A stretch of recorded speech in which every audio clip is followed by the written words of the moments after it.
विशेष करके सतगुरु की असीस प्राप्त करने लई और अपने अंतर आत्मे इस चीज नूं महसूस करने लई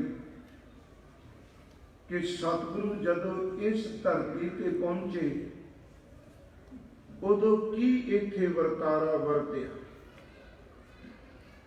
इस संबंध विच पिछले कुछ सालों तो एक विशेष गुरमत समागम सन्मानयोग भाई करजिंदर सिंह जी श्रीनगर वाले और वीर परमजीत सिंह जी खालसा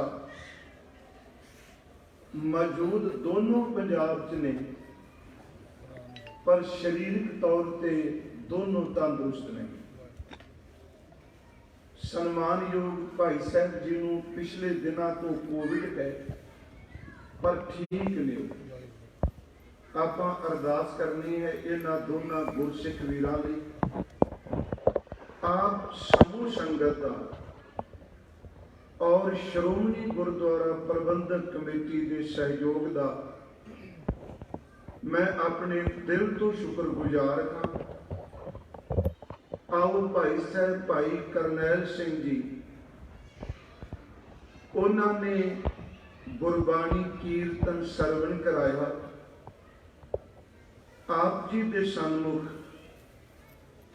आप यतन करांगे कि पौना घंटा या 5-10 मिनट जे वध लगन, क्योंकि सानू प्रशासन की गल भी मननी चाहिए है। आप संगत असीस बख्शो, बस उस दृश्य नूं अपने हिरदे विच महसूस करिए। कलगी वाला सतगुरु कई रातों तो बाद अज इस स्थान ते खब्बी वक्की थले रख के अपने हाथ विच श्री साहिब नूं सीने नाल ला के टिंड दा सराहना करके विश्राम कर रहा, बेपरवाह होके, लापरवाह नहीं, बेपरवाह होके ऐसे सतगुरु की चरणों नूं हिरदे च वसा के आपां विचार करिए।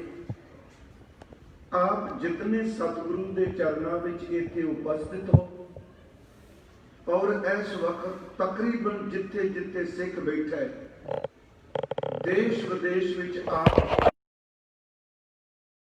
देख रहे हो, गुरु बख्शी असीस फतेह स्वीकार करो। अदब सहित गज के बुलाओ जी। वाहेगुरु जी का खालसा, वाहेगुरु जी की फतेह। भाई साहब ने कीर्तन की समाप्ति ते गुरु की सिफत विच उच्चारण कीते हुए भट्ट साहबान जी के सवैये का गायन किया है। गुरु गुरु गुर कर मन मोर, गुरु बिना मैं नाई हो,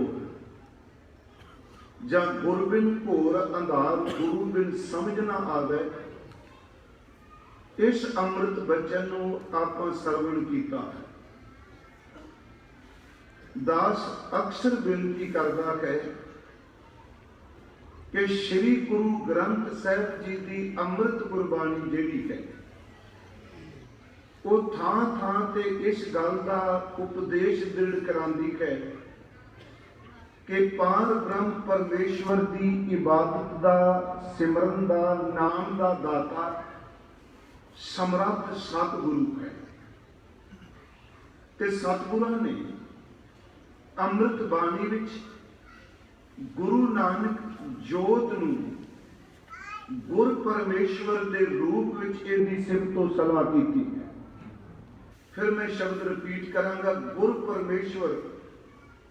जिवें भाई साहब ने आसरा की वार दे सलोक प्रमाण दिता, असी गुरु नानक साहब जी की एक पौड़ी पढ़ते हाँ ते इत्थे गुरु का अर्थ उस्ताद, टीचर, मास्टर ਜਾਂ ਸਿਰਫ ਬੌਧਿਕ ਤਲ ਤੇ ਵਿਦਿਆ ਦੇਣ ਵਾਲਾ ਨਹੀਂ। ਗੁਰਮਤਿ ਵਿੱਚ ਗੁਰੂ ਦਾ ਅਰਥ ਹੀ ਇਹ ਵੇ। ਉਹ ਗੁਰੂ ਗ੍ਰੰਥ ਸਾਹਿਬ ਜੋ ਅਸੀਂ ਕਹਿ ਰਹੇ ਹਾਂ, ਗੁਰਮਤਿ ਵਿੱਚ ਗੁਰੂ ਉਹ ਹੈ ਜਿਸ ਵਿੱਚ ਪਾਰ ਬ੍ਰਹਮ ਪਰਮੇਸ਼ਵਰ ਆਪ ਪ੍ਰਤੱਖ ਵਰਦਾ ਹੈ। ਤੇ ਗੁਰੂ ਕੇਵਲ ਬੌਧਿਕ ਗਿਆਨ ਨੌਲੇਜ ਨਹੀਂ, ਸਤਿਗੁਰੂ ਬਾਹਰ ਦੀ ਤਾਲੀਮ ਬੰਦੇ ਦੀ ਕੀ ਹੈ ਇਹਦੇ ਨਾਲ ਕੋਈ ਤਾਲੁਕਾਤ ਨਹੀਂ। ਇਨਸਾਨ ਦੇ ਅੰਦਰ ਦੀ ਭਾਵਨਾ ਕਿੰਨੀ ਪ੍ਰਬਲ ਹੈ, ਇੱਥੇ ਅਨਪੜ੍ਹ ਦੇ ਅੰਦਰ ਵੀ ਰੂਹਾਨੀਅਤ ਦਾ ਚਸ਼ਮਾ ਫੁੱਟ ਪੈਂਦਾ। ਇਸ ਸ਼ਬਦ ਨੂੰ ਫਿਰ ਜੀ ਮੈਂ ਫਿਰ ਅਰਜ਼ ਕਰਾਂ, ਬਾਹਰ ਦਾ ਗਿਆਨ ਹੈ ਕਿ ਉਹਨਾਂ ਬਾਰੇ ਬਾਬਾ ਜੀ ਨੇ ਕਿਹਾ ਗਿਆਨੀ ਗੁਰਬਿਨ ਭਗਤ ਨਾ ਹੋਏ। ਇਹਦਾ ਮਤਲਬ ਉਸ ਕੋਲ ਗਿਆਨ ਹੈ ਪਰ ਭਗਤੀ ਨਹੀਂ। ਜਿਸ ਕੋਲ ਭਗਤੀ ਹੈ, ਭਾਵਨਾ ਹੈ, ਸਾਰੇ ਗਿਆਨ ਉਹਦੇ ਧੁਰ ਅੰਦਰ ਆਪਣੇ ਆਪ ਪ੍ਰਗਟ ਹੁੰਦੇ। ਗੁਰੂ ਰਾਮਦਾਸ ਜੀ ਦਾ ਜ਼ਿਕਰ ਕੀਤਾ ਭਾਈ ਸਾਹਿਬ ਨੇ। ਦਾਸ ਬੇਨਤੀ ਕਰਦਾ ਹੁੰਦਾ ਕਿ ਗੁਰੂ ਸਾਹਿਬ ਜੀ ਦਾ ਪਹਿਲਾ ਜਨਮ ਸਥਾਨ, ਪਹਿਲਾ ਪੜਾਅ ਲਾਹੌਰ, ਉਸ ਤੋਂ ਬਾਅਦ ਬਾਸਰਕੇ, ਉਸ ਤੋਂ ਬਾਅਦ ਗੋਇੰਦਵਾਲ, ਗੋਇੰਦਵਾਲ ਸਾਹਿਬ ਤੋਂ ਬਾਅਦ ਅੰਮ੍ਰਿਤਸਰ ਗੁਰੂ ਰਾਮਦਾਸ ਜੀ ਦਾ। ਤੇ 21 ਸਾਲ ਦੇ ਕਰੀਬ ਧੰਨ ਗੁਰੂ ਰਾਮਦਾਸ ਸੱਚੇ ਪਾਤਸ਼ਾਹ ਮਹਾਰਾਜ ਗੋਇੰਦਵਾਲ ਸਾਹਿਬ ਰਹੇ, ਸੇਵਾ ਕੀਤੀ ਗੁਰੂ ਅਮਰਦਾਸ ਦੀ। 21 ਸਾਲ ਦਾ ਤਕਰੀਬਨ ਟਾਈਮ ਬਣਦਾ ਜੀ। ਪਰ ਮੈਂ ਕਈ ਵਾਰੀ ਸੋਚਣਾ ਇਹਨੂੰ ਮੇਰੀ ਅਨਪੜ੍ਹਤਾ ਜ਼ਰੂਰ ਸਮਝ ਸਕਦਾ ਕੋਈ, ਪਰ ਗੁਰੂ ਰਾਮਦਾਸ ਮਹਾਰਾਜ ਉਹਨਾਂ ਨੇ ਇੰਨੀ ਬਖਸ਼ਿਸ਼ ਕੀਤੀ ਕਿ ਇਤਿਹਾਸ ਦੇ ਕਿਸੇ ਵੀ ਵਿਦਵਾਨ ਨੇ ਕਿਸੇ ਵੀ ਥਾਂ ਤੇ ਇਹ ਨਹੀਂ ਲਿਖਿਆ ਕਿ ਗੁਰੂ ਰਾਮਦਾਸ ਜੀ ਨੂੰ ਕਵਿਤਾ ਦੀ ਛੰਦਾਬੰਦੀ ਸਿਖਾਉਣ ਵਾਲਾ ਕੌਣ ਸੀ। ਉਹਨਾਂ ਨੂੰ ਮਾਤਰਾ ਦਾ, ਪਿੰਗਲ ਦਾ, ਰਾਗ ਦਾ ਗਿਆਨ ਕਿਵੇਂ ਦਿੱਤਾ। ਉਹਨਾਂ ਨੇ ਜਿਹੜੇ ਸ਼ਬਦ ਵੱਖ-ਵੱਖ ਭਾਸ਼ਾਵਾਂ ਦੇ ਆਪਣੀ ਬਾਣੀ 'ਚ ਵਰਤੇ, ਉਹ ਕਿਸ ਨੇ ਗਿਆਨ ਦਿੱਤਾ। ਪਰ ਉਸ ਦਾ ਉੱਤਰ ਕੇਵਲ ਇੱਕੋ ਮਿਲੇਗਾ ਕਿ ਗੁਰੂ ਅਮਰਦਾਸ ਜੀ ਦੀ ਅੰਮ੍ਰਿਤ ਦ੍ਰਿਸ਼ਟੀ ਨੇ ਉਹ ਸਾਰਾ ਗਿਆਨ ਸੁਤੇ ਸਿੱਧ ਅੰਦਰ ਪੈਦਾ ਕਰ ਦਿੱਤਾ ਜਦੋਂ ਭਾਵਨਾ ਨਾਲ ਉਹਨਾਂ ਨੇ ਗੁਰੂ ਦੇ ਹੁਕਮ ਨੂੰ ਸਵੀਕਾਰ ਕੀਤਾ। ਵੇਖੋ ਉੱਥੇ ਬਖਸ਼ਿਸ਼ ਹੈ। ਮੈਂ ਫਿਰ ਆਪ ਨੂੰ ਅਰਜ਼ ਕਰਾਂ ਥੋੜੀ ਜਿਹੀ ਬੇਨਤੀ ਕਰਕੇ ਉਸੇ ਵਿਸ਼ੇ ਨੂੰ ਜਿਹੜੀ ਅਸੀਂ ਅੱਜ ਦੇ ਦਿਨ ਇੱਥੇ ਯਾਦ ਕਰਦੇ ਹਾਂ, ਹਰ ਸਾਲ ਕਰਦੇ ਹਾਂ, ਉਹ ਆਪਾਂ ਇਹ ਅੱਜ ਵੀ ਹਜ਼ੂਰ ਦੇ ਦੀਦਾਰ ਇਤਿਹਾਸ ਰਾਹੀਂ ਵੀ ਬਾਣੀ ਰਾਹੀਂ ਗੁਰੂ ਨਾਨਕ ਸਾਹਿਬ ਜੀ ਦਾ ਇੱਕ ਬਚਨ ਹੈ, ਬਿਨ ਸਤਿਗੁਰ ਕਿਨੈ ਨਾ ਪਾਇਓ, ਬਿਨ ਸਤਿਗੁਰ ਕਿਨੈ ਨਾ ਪਾਇਓ। ਮਹਾਰਾਜ ਆਸਾ ਕੀ ਵਾਰ ਵਿੱਚ ਕਹਿੰਦੇ ਆ, ਸਤਿਗੁਰੂ ਤੋਂ ਬਿਨਾ ਪਾਰ ਬ੍ਰਹਮ ਪਰਮੇਸ਼ਵਰ ਦੀ ਪ੍ਰਾਪਤੀ ਨਹੀਂ ਕਿਸੇ ਨੂੰ ਹੋਈ। ਤੇ ਅੱਗੇ ਫਿਰ ਮਹਾਰਾਜ ਜੀ ਨੇ ਸਤਿਗੁਰੂ ਦੀ ਅਰਥ ਕੇਵਲ ਇਹ ਨਹੀਂ ਕੀਤੇ ਵੀ ਬੁੱਧ ਗਿਆਨ ਦੇਣ ਵਾਲੇ। ਅੱਗੇ ਬਚਨ ਮਹਾਰਾਜ ਕਹਿੰਦੇ ਸਤਿਗੁਰੂ ਵਿੱਚ ਆਪ ਪਰਮਾਤਮਾ ਪ੍ਰਤੱਖ ਵਰਤਦਾ ਤੇ ਸਾਰੀ ਦੁਨੀਆ ਵਿੱਚ ਪ੍ਰਗਟ ਕਰਕੇ ਦੱਸ ਦਿੱਤਾ ਹੈ ਵੀ ਗੁਰ ਪਰਮੇਸ਼ਰ ਹੈ। ਬਿਨ ਸਤਿਗੁਰੂ ਕਿਨੈ ਨਾ ਪਾਇਓ, ਬਿਨ ਸਤਿਗੁਰੂ ਕਿਨੈ ਨਾ ਪਾਇਆ। ਸਤਿਗੁਰ ਵਿੱਚ ਆਪ ਰਖਿਓਨ। ਆਪ ਰਖਿਓਨ ਕਿਆ ਹੈ? ਆਪ ਦਾ ਅਰਥ ਪਰਮਾਤਮਾ, ਜਿਸ ਨੂੰ ਆਸਾ ਕੀ ਵਾਰ ਵਿੱਚ ਮਹਾਰਾਜ ਕਹਿੰਦੇ ਆਪੀ ਨੇ ਆਪ ਸਾਜਿਓ। ਇੱਥੇ ਸਤਿਗੁਰੂ ਕਹਿੰਦੇ ਆਪ ਰਖਿਓਨ। ਪਰਮਾਤਮਾ ਨੇ ਆਪਣੇ ਆਪ ਨੂੰ ਸਤਿਗੁਰੂ ਵਿੱਚ ਰੱਖਿਆ ਹੈ ਤਾਂ ਗੁਰ ਪਰਮੇਸ਼ਰ। ਦੂਸਰਾ ਮਹਾਰਾਜ ਕਹਿੰਦੇ ਸਤਿਗੁਰੂ ਵਿੱਚ ਆਪ ਰਖਿਓਨ ਕਰ ਪ੍ਰਗਟ ਆਖ ਸੁਣਾਇਆ। ਅਸੀਂ ਗੁਰੂ ਰਾਮਦਾਸ ਦੀ ਸਿਫਤ 'ਚ ਇੱਕ ਬਚਨ ਪੜ੍ਹਨੇ ਆ ਕਿ ਧੰਨ ਧੰਨ ਰਾਮਦਾਸ ਗੁਰ ਜਿਨ ਸ਼ਰਿਆ ਤਿਨੈ ਸਵਾਰਿਆ, ਪੂਰੀ ਹੋਈ ਕਰਾਮਾਤ ਆਪ ਸਿਰਜਣਹਾਰ ਹੈ। ਦੇਖੋ ਆਪ ਸ਼ਬਦ ਫਿਰ ਧਿਆਨ, ਲਫ਼ਜ਼ ਫਿਰ ਧਿਆਨ ਦਿਆ। ਸਤਿਗੁਰ ਵਿੱਚ ਆਪ ਰਖਿਓਨ, ਇੱਥੇ ਸਤਿਗੁਰੂ ਫਿਰ ਸ਼ਬਦ ਵਰਤ ਰਿਹਾ ਕਿ ਧੰਨ ਧੰਨ ਰਾਮਦਾਸ ਗੁਰ ਜਿਨ ਸਿਰਿਆ ਤਿਨੈ ਸਵਾਰਿਆ, ਪੂਰੀ ਕੋਈ ਕਰਾਮਾਤ ਆਪ ਸਿਰਜਣਹਾਰ ਹੈ। ਧਾਰਿਆ ਆਪ ਉਸ ਪਰਮਾਤਮਾ ਨੇ ਆਪਣੇ ਆਪ ਨੂੰ ਗੁਰ ਪਰਮੇਸ਼ਰ। ਇੱਕ ਬਚਨ ਹੋਰ ਪੜ੍ਹਨੇ ਬਾਣੀ, ਜੋਤ ਰੂਪ ਹਰ ਆਪ। ਦੇਖੋ ਉੱਥੇ ਵੀ ਸ਼ਬਦ ਆਪ ਪਾਰ ਬ੍ਰਹਮ ਪਰਮੇਸ਼ਵਰ। ਮੇਰੇ ਕਹਿਣ ਤੋਂ ਮੁਰਾਦ ਕਿ ਗੁਰੂ ਘਰ ਵਿੱਚ ਸਤਿਗੁਰੂ ਸੁੱਕਿਆਂ ਨੂੰ ਹਰਿਆਂ ਕਰਦੇ ਨੇ, ਸਤਿਗੁਰੂ ਕਰੋੜਾਂ ਜਨਮਾਂ ਦੇ ਟੁੱਟਿਆਂ ਨੂੰ ਜੋੜ ਦਿੰਦੇ ਨੇ, ਸਤਿਗੁਰੂ ਅੱਤ ਦੇ ਪਤਿਤ ਹੋਏ ਬੰਦਿਆਂ ਨੂੰ ਵੀ ਪਵਿੱਤਰ ਕਰਦੇ ਨੇ। सतगुरु अत दे लाचार डिगे हुए बंदे उन्होंने भी बख्शिश करके रूहानियत की रहमत नाल भरपूर कर देंगे। इस करके सिक्खी विच गुरु का धारण करना अत लाजमी है। इस विच जिवें भाई साहब जी ने कहा, उंज वैसे जे बाणी पढ़ोगे दुनिया में कोई इंसान ऐसा नहीं जिहदे विच रब ने धर्म का किरका नहीं रखा, पर समय दे नाल ओह प्रफुल्लित हुंदा है। गुरसिੱਖੀ दे अंदर जिहड़ी रौह रीत है जिन्हों असीं मर्यादा शब्द कहते हैं। मैं पिछले साल में एक बेनती की सी कि मर्यादित जीवन रखना बहुत जरूरी है, पर आपां जे कोई जिवें दस रहे अजकल की गल कर रहे, जे कोई आउंदा उन्होंने शब्दों नाल दुलकारीए ना। मैं अक्सर कहना जिहड़ा बंदा सड़क उत्ते डिग पवे असीं इन्ना तरस करने हो भावें जिन्ना मर्जी औगुणां नाल भरिया होवे, जिहड़ा तिलक के जां एक्सीडेंट नाल सड़क ते डिगदा है सारे भज के उहनूं चुकने आ, उहदे नाल तरस उहदे प्रति आपां दया रखने आ। ते जिंदगी विच किते डिग पवे आचरण तो उहनूं भी चुकण दा यतन करना चाहिए। मानवता का दुखांत है, ये शरीरक तौर पर डिग्गिया होया चुकते आ। जिहड़ा किते जिंदगी दे विच जीवन पक्षों डिग जाता है उन्होंने परत के बूहे बंद कर देंगे, उन्होंने बढ़न भी नहीं देंगे। मैं कहना जे शरीरक तौर पर डिगे कोई चुकया जाता है, 2 रुपये 5 रुपये जमीन ते डिग पैन ते 6 फुट का बंदा धरती ते झोक के उन्होंने चुक लेंदा है, क्योंकि उस पैसे की वैल्यू है। जे एक नोट, एक करंसी, एक पैसा, सोना, चांदी कोई चीज डिगे आप उस डिगे हुए चुकन वास्ते चुक जाते हैं। मेरी बेनती है हम धर्म की कट्टरता नहीं वरतनी चाहिए।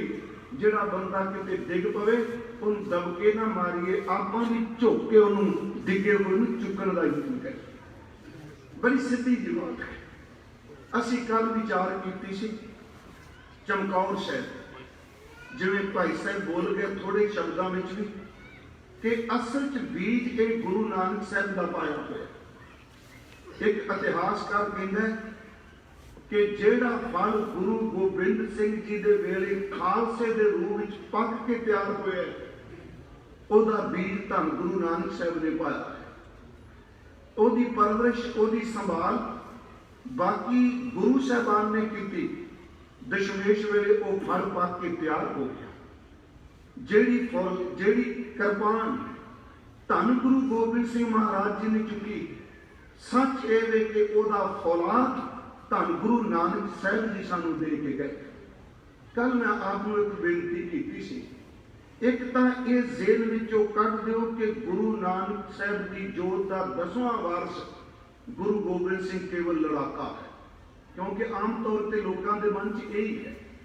मैं कल भी अर्ज की भी कारण की वे गुरु गोबिंद सिंह जी के पिछे क्यों पै गए, क्योंकि उन्होंने किसी की जमीन पर कब्जा नहीं किया। आप सबको पता है आनंदपुर साहब पिता जी की खरीदी हुई जमीन है।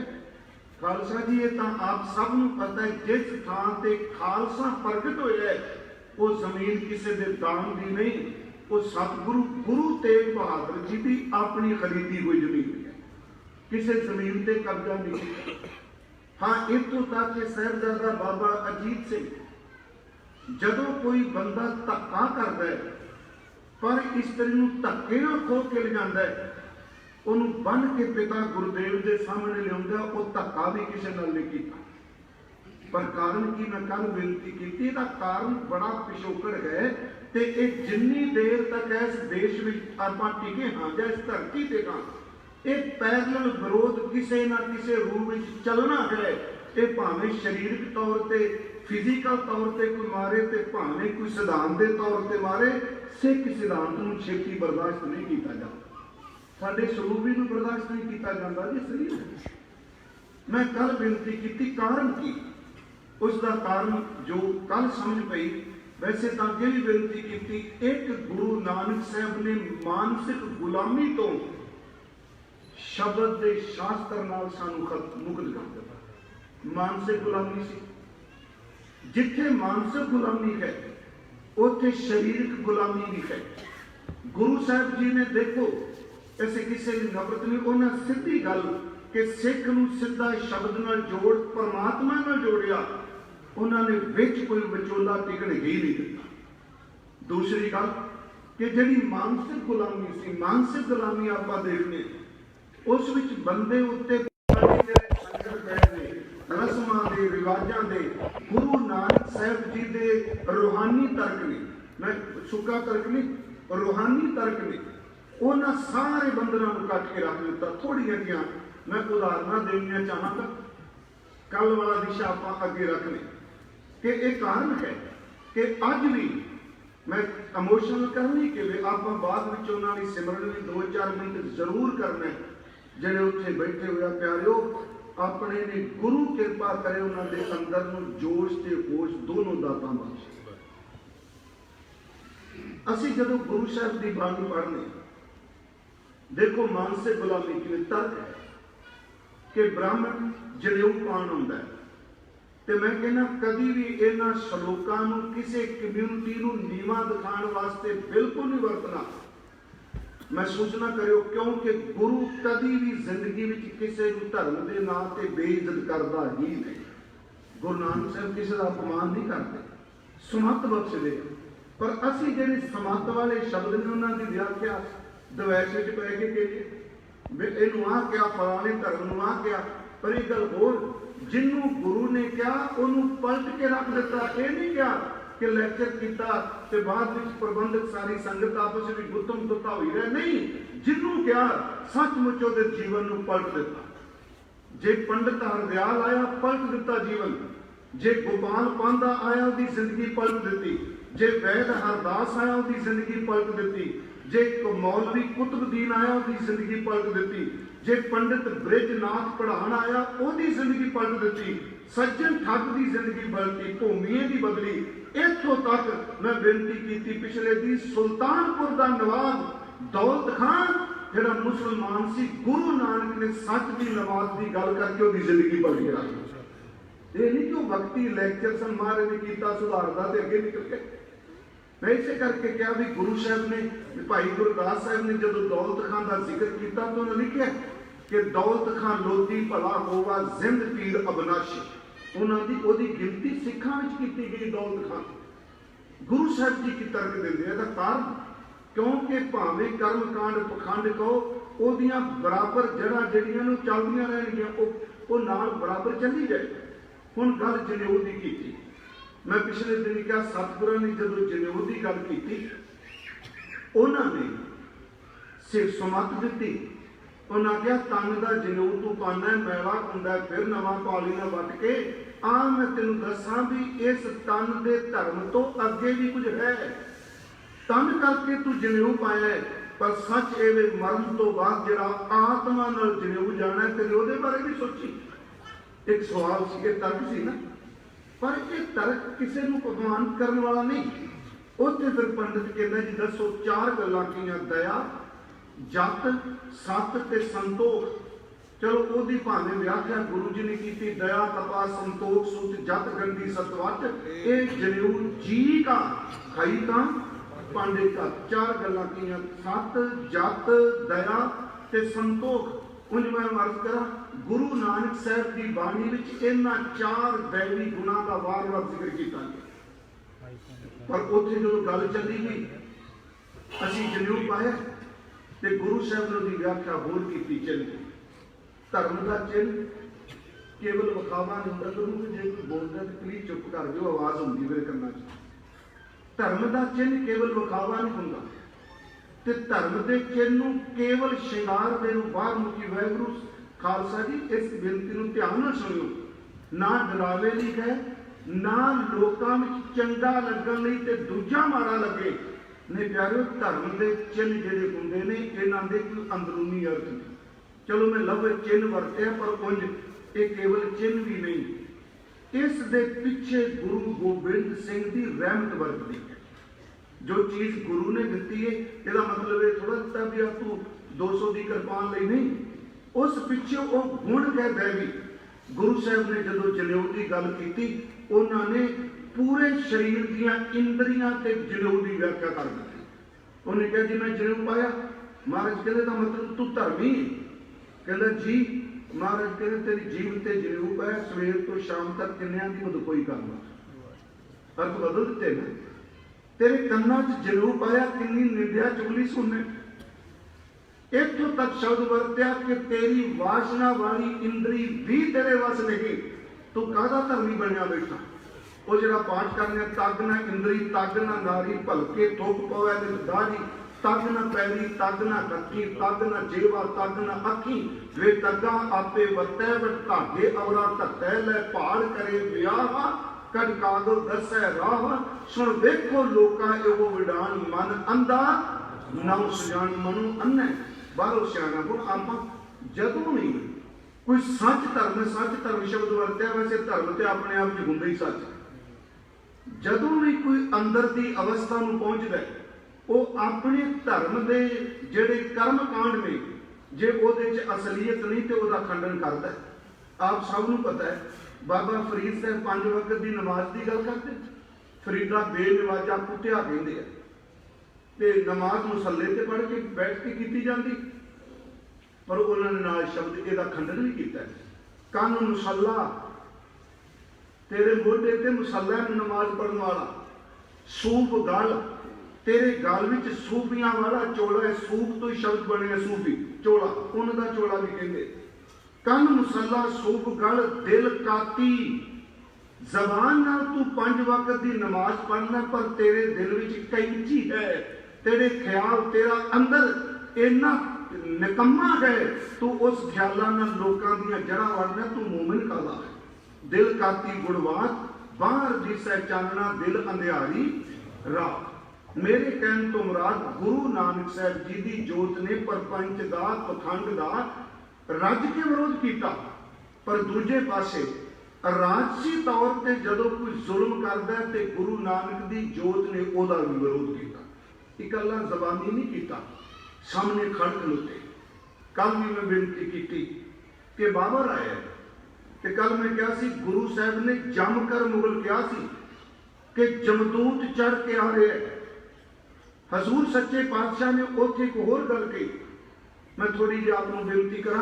देखो किसी भी इन्ना कमान करो बाबा जी के इस वचना से कि उस वक्त का जिन्ना भी साहित्य है, जो गुरु नानक की बाणी के 4 शब्दों च कह दिता गया बाबर नाल संबंधित, उस वक्त का कोई साहित्य कवि होवे दूजा होवे किसी की जरूरत ही नहीं पई ये गल कर सके। उत्थे महाराज जी ने कमजोरी का जिक्र भी किया, क्योंकि पैसा बड़ा सी, लोग अयास सन। सीधी गल मैं करा, चाहे तुर्क सन, चाहे मुगल सन, चाहे पठान सन, सारियां का जिक्र किया, चाहे हिंदुआनियां सन, चाहे पठानियां सन।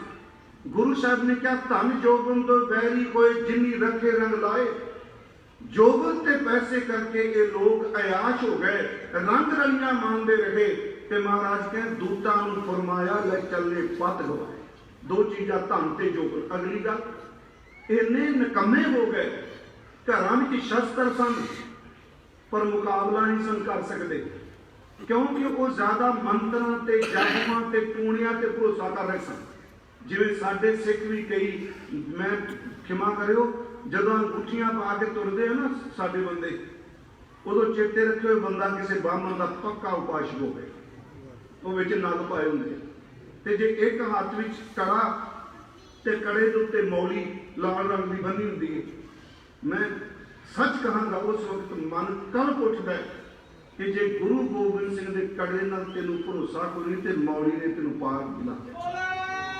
इसनूं देखो, कभी जिस साहिब ने सानू ये दातां दित्तियां ने इहदे कोई मतलब नहीं। उत्थे सतगुरु ने जदों लड़ाई हुंदी, कई बार कई सज्जन कहते महाराज गुरु गोबिंद सिंह का उन्होंने सारे जिक्र करके जाना, खंड विहांडन का किया, धन जियो ते को जग में मुक्ते कर चित में युद्ध विचार है। गुरु नानक साहब ने शस्त्र का जिक्र किया अपनी बाणी च, दोनों पासों तो लड़ाई हुई, तो उन्होंने कह दिता जी जेडे इतने जिक्र महाराज एमनाबाद ही ज्यादा करते हैं, जो बाबर होंगे कुछ विद्वानों का मत है, चलो मैं इस पासे नहीं तुरना भी, कुछ शब्द एमनाबाद में संबंधित ने, कुछ लाहौर नाल ने, कुछ पानीपत में शब्द वरते, पर साडे को जो वचन ने, जो गुरु जी ने कितने भी कहा, पर साडे वास्ते जुगो जुग रूहानी उपदेश।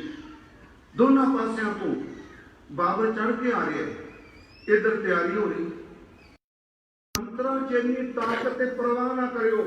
ਉਹਨਾਂ ਦੇ ਸਿਪਾਹੀ ਇੰਨੇ ਕਰਦੇ ਨੇ, ਤੁਸੀਂ ਦਿਸਣੇ ਕੋਈ ਨਹੀਂ। ਲੋਕੀ ਸੱਚੀ ਮੁੱਚੀ ਭਰਮ 'ਚ ਪੈ ਗਏ। ਮਹਾਰਾਜ ਕਹਿੰਦੇ ਉਹ ਤਿਆਰੀ ਕਰਕੇ ਆਇਆ, ਉਹਦੇ ਸ਼ਸਤਰ ਨਵੇਂ ਸਨ, ਉਹਦੇ ਘੋੜੇ ਫੁਰਤੀਲੇ ਸਨ। ਇਹਨਾਂ ਦੇ ਸ਼ਸਤਰ ਤਿੱਤਰ ਬਟੇਰੇ ਮਾਰਨ ਵਾਲੇ। ਉਹ ਸ਼ਸਤਰਾਂ ਨੂੰ ਲੈ ਕੇ ਜਦੋਂ ਉਹਨੇ ਧਾਵਾ ਕੀਤਾ, ਇਹਨਾਂ ਦੀਆਂ ਬੰਦੂਕਾਂ ਹੱਥ 'ਚ ਚਿੜ ਕਰਦੀਆਂ ਰਹੀਆਂ। ਨਾ ਕਿਸੇ ਦਾ ਤਵੀਤ ਕੰਮ ਕਰ ਸਕਿਆ ਤੇ ਨਾ ਕਿਸੇ ਦਾ ਮੰਤਰ ਕੰਮ ਕਰ ਸਕਿਆ। ਉੱਥੇ ਜਦੋਂ ਅਸੀਂ ਵਚਨ ਪੜ੍ਹਦੇ, ਮੁਗਲ ਪਠਾਣਾ ਭਈ ਲੜਾਈ, ਰਣ ਮੈਂ ਤੇਗ ਵਗਾਈ। ਗੁਰੂ ਨਾਨਕ ਸਾਹਿਬ ਸ਼ਸਤਰ ਦਾ ਜ਼ਿਕਰ ਕਰਦੇ। ਮੁਗਲ ਪਠਾਣਾ ਭਈ ਲੜਾਈ, ਰਣ ਮੈਂ ਤੇਗ ਵਗਾਈ। ਓਨੀ ਤੁਪਕ ਤਾਣ ਚਲਾਈ, ਓਨੀ ਬਾਬਰ ਨੇ। ਤੁਪਕ ਦਾ ਬੰਦੂਕ ਕਰੋ, ਜਦ ਛੋਟਾ ਤੋਪ ਵੀ ਕਰਦੇ ਆ। ਉੱਥੇ ਫਿਰ ਮਹਾਰਾਜ ਕਹਿੰਦੇ ਕੋਟੀ ਨੂੰ ਪੀਰ ਵਰਜ ਰਹਾਏ, ਜਾਂ ਮੀਰ ਸੁਣਿਆ ਧਾਇਆ। ਪੀਰ ਇਕੱਠੇ ਕਰ ਲੈ, ਮੰਤਰ ਮਾਰਨ ਵਾਲੇ, ਫੂਕਾ ਮਾਰਨ ਵਾਲੇ। ਕੋਟੀ ਨੂੰ ਪੀਰ ਵਰਜ ਰਹਾਏ, ਜਾਂ ਮੀਰ ਸੁਣਿਆ ਧਾਇਆ। ਥਾਨ ਮੁਕਾਮ ਜਲੇ ਵਿੱਚ ਮੰਦਰ, ਮੁੱਚ ਮੁੱਚ ਕੋਰ ਰੁੜਾਇਆ। ਕੋਈ ਮੁਗਲ ਨਾ ਹੋਵਾ ਅੰਦਾ ਕਿਹਨੇ ਨਾ ਪਰਚਾ ਲਾਇਆ। ਮਹਾਰਾਜ ਜੀ ਕਹਿੰਦੇ ਦੱਸੋ ਇਹਨਾਂ ਪੀਰਾਂ ਨੂੰ ਅੰਨਾ ਹੋਇਆ ਮੁਗਲ। ਅੱਗੇ ਫਿਰ ਗੁਰੂ ਜੀ ਕਹਿੰਦੇ ਮੁਗਲ ਪਠਾਣਾ ਭਈ ਲੜਾਈ, ਰਣ ਮੈਂ ਤੇਗ ਵਗਾਈ। ਓਨੀ ਤੁਬਕ ਤਾਣ ਚਲਾਈ, ਓਨੀ ਹਸਤ ਚੜਾਈ। ਜਿਨ ਕੀ ਚੀਰੀ ਦਰਗਾਹ ਪਾਟੀ, ਤਿੰਨਾ ਮਰਨਾ ਭਾਈ। ਗੁਰੂ ਸਾਹਿਬ ਨੇ ਦੋ ਤੁਕਾਂ 'ਚ। ਹੁਣ ਜੇ ਆਪਾਂ ਨਿਕਲ ਜਾਈਏ ਅੱਗੇ, ਕਿਉਂਕਿ ਗੁਰਬਾਣੀ ਦਾ ਇੱਕ ਇੱਕ ਸ਼ਬਦ ਜਿਹੜਾ ਹੈ ਉਹ ਬੜੇ ਅਰਥ ਰੱਖਦਾ। ਮੈਂ ਪੋਲੀਟੀਕਲ ਨਹੀਂ ਗੱਲ ਕਰਾਂਗਾ, ਪਰ ਪਿਛਲੇ ਦਿਨ ਇਸ ਮੁਲਕ ਦੇ ਹਾਕਮ ਨੇ ਕਿਹਾ, ਜਬ ਲਗ ਦੁਨੀਆ ਰਹੀ ਹੈ ਨਾਨਕ, ਕਿਛ ਸੁਣੀਏ ਕਿਛ ਕਹੀਏ। ਇਹ 'ਚ ਵਕੀਲਾਂ ਦਾ ਇੱਕ ਨੁਕਤਾ ਪਿਆ, ਇਹਨੂੰ ਸਮਝਣਾ ਚਾਹੀਦਾ। ਮੈਂ ਕਹਿੰਦਾ ਤੋ ਕੀ ਮੰਨ ਲਓ ਤੁਸੀਂ, ਇੱਥੇ ਇਹ ਨਹੀਂ ਕਿਹਾ ਕਿਛ ਕਹੀਏ ਕਿਛ ਸੁਣੀਏ। ਇੱਥੇ ਪਹਿਲਾਂ ਲਿਖਿਆ ਕਿਛ ਸੁਣੀਏ ਕਿਛ ਕਹੀਏ। ਪਹਿਲਾਂ ਆਵਾਮ ਦੀ ਗੱਲ ਸੁਣੋ ਤੇ ਬਾਅਦ ਆਪਣੀ ਕਰੋ। ਇੱਥੇ ਸੁਣਨਾ ਪਹਿਲਾਂ ਕਿਹਾ, ਬੋਲਣਾ ਬਾਅਦ 'ਚ ਕਿਹਾ। ਜਬ ਲਗ ਦੁਨੀਆ ਰਹੀ ਹੈ ਨਾਨਕ ਕੀ ਸੁਣੀਏ ਕਿਛ ਕਹੀਏ। ਇਸੇ ਕਰਕੇ ਬਾਣੀ ਨੇ ਕਿਹਾ, ਬੜੇ ਬਚਨ ਨੇ, ਸੰਤ ਮਿਲੇ ਕਿਛ ਸੁਣੀਏ, ਬਾਅਦ 'ਚ ਕਿਹਾ ਕਹੀਏ।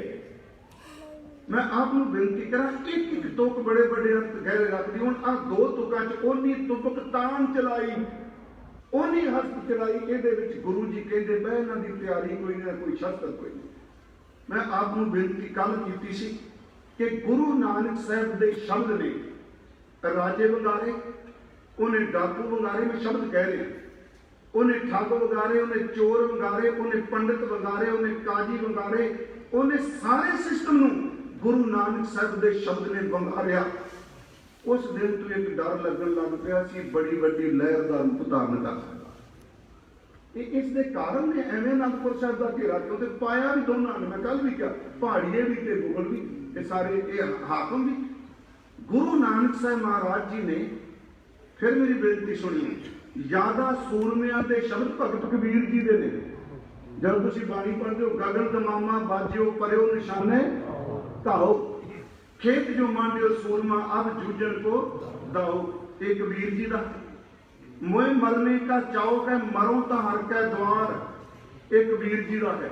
ਮਰਤਾ ਮਰਤਾ ਜਗ ਮੁਆ, ਮਰ ਪੇ ਨਾ ਜਾਣਿਆ ਕੋਏ। ਇਹ ਵੀ ਕਬੀਰ ਜੀ ਦਾ ਹੈ। ਡਗਮਗ ਛਾਂਟ ਵੇ ਮਨ ਗੋਰਾ, ਅਬ ਤੋਂ ਜਰੈ ਮਰੈ ਸਿਧ ਪਾਈਐ, ਲੀਨੋ ਹਾਥ ਸੰਧੌੜਾ। ਉਸ ਭਗਤ ਦਾ ਅੰਦਰ ਨਿਰਭਉ ਹੈ, ਨਿਰਵੈਰ ਹੈ, ਨਿਡਰ ਹੈ। ਪਰ ਚੇਤੇ ਰੱਖਿਓ, ਜਿਹੜੀ ਲਹਿਰ ਗੁਰੂ ਜੋਤ ਨੇ ਪ੍ਰਗਟ ਕਰ ਦਿੱਤੀ, ਉਹ ਕੋਈ ਹੋਰ ਦੂਜਾ ਨਹੀਂ ਕਰ ਸਕਿਆ। ਇਹਨੂੰ ਵਿਤਕਰੇ 'ਚ ਨਹੀਂ ਸਮਝਣਾ।